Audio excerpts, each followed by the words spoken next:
ये है iron man oops iron heart के ट्रेलर का ब्रेकडाउन जो बनकर तैयार है 2022 से, पर मार्वल को इस पर कॉन्फिडेंस नहीं था शायद, पर आपको है या नहीं? जो भी है, हो या नहीं, आप लोग लाइक सब्सक्राइब करना मत भूलिएगा और नोटिफिकेशन घंटी बजा दीजिएगा ताकि अपडेट्स मिलते रहे आप लोगों को। और वेलकम टू द चैनल जो प्लेटफॉर्म है एमसीयू, डीसी और फिल्मों की हर खबर का just a review. Iron heart नाम दिया गया रिडी विलियम्स नाम के किरदार को, जो कॉमिक्स की दुनिया में पहली बार दिखी थी the invisible iron man volume 2 comic में, जिसके बाद उसकी कहानी आगे बढ़ी। रिडी को बचपन से आइडेंटिफाई किया गया था एज ए जीनियस, इसलिए उसे एमआईटी में स्कॉलरशिप से मिला एडमिशन। रीडी ने अपना आयरन मैन आर्मर का प्रोटोटाइप वर्जन बनाना शुरू कर दिया कैंपस से चोरी किए हुए सामान से। जब सिक्योरिटी को इसके बारे में पता चला, रीडी अपना सूट पहनकर उड़ के चली गई वहां से। उसके बीच उसने क्रिमिनल्स को पकड़वाया, एक ट्रक को रोककर जो जेल से भाग रहे थे, जो दृश्य इस ट्रेलर में भी देखने को मिला है। और ये दृश्य ब्लैक पैंथर के इस सीन की याद दिलाता है। जब टोनी को रीडी के बारे में पता चला, उसने उसके सुपर हीरो बनने पर ना सिर्फ मोहर लगाई, पर कॉमिक्स में दूसरे सिविल वॉर रन में भी रीडी ने टोनी को असिस्ट भी किया था।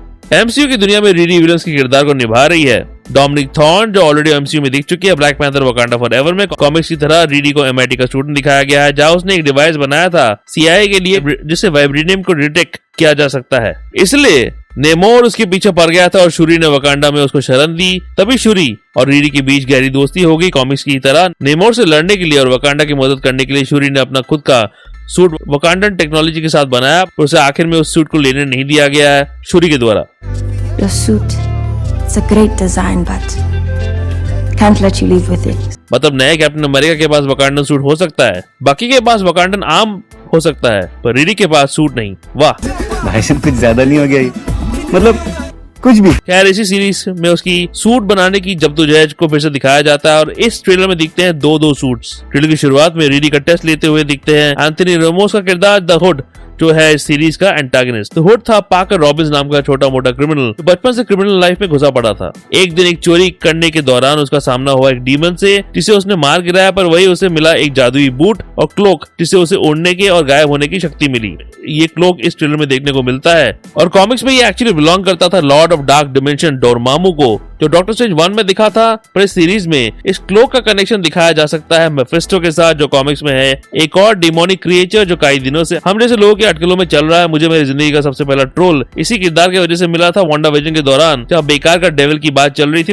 The devil's in the details, Bev.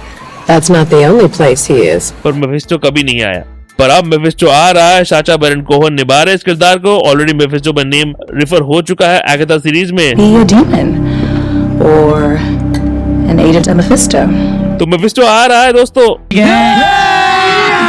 अभी मजा आएगा ना भिड़ो। हुड के शरीर में ये डेविल का टैटू मेफिस्टो पर रेफरेंस हो सकता है।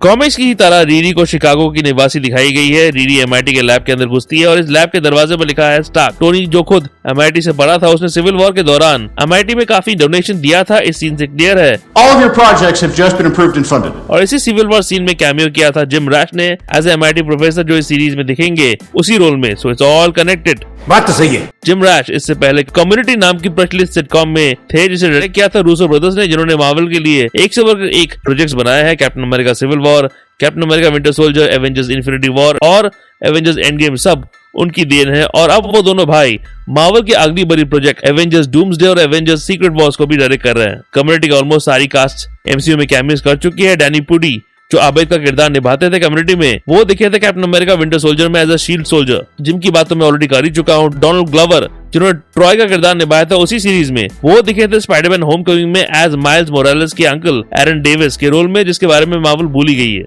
व्हाइट निकल ब्राउन, जो शर्ली का किरदार निभाती है, वो दिखी थी एवेंजर्स एंड गेम में जब स्टीव रॉजर्स वापस पास में गया था। कैंग जॉन ने निभाया था बेन का किरदार उसी सीरीज में, वो दिखे थे security guard Avengers end game की स्टार्टिंग में जब स्कॉट लैंग वापस आ गया था क्वांटम रेल्म से।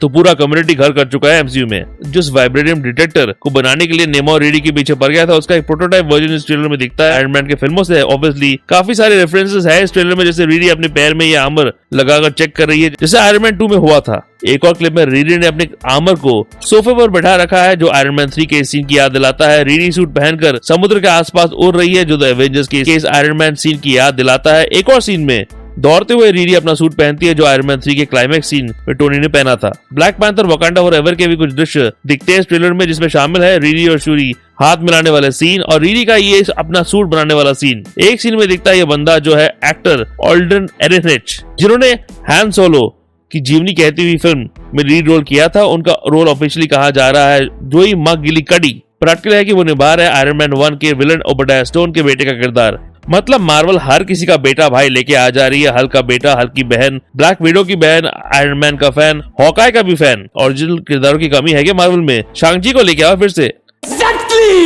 इनके बीच सीन्स में एक आर्क रिएक्टर भी दिखता है जिनसे इनिशियली टोनी अपने सूट को पावर किया करता था। एक और सीन में दिखता है एक एआई जिसके सामने रीडी खड़ी है। क्या ये टोनी स्टार्क का एआई है जिसे कॉमिक्स में रीडी ने बनाया था? और टोनी का एआई वर्जन एंड गेम के आखिरी पलों में भी देखने को मिला था, पर ऐसा नहीं है।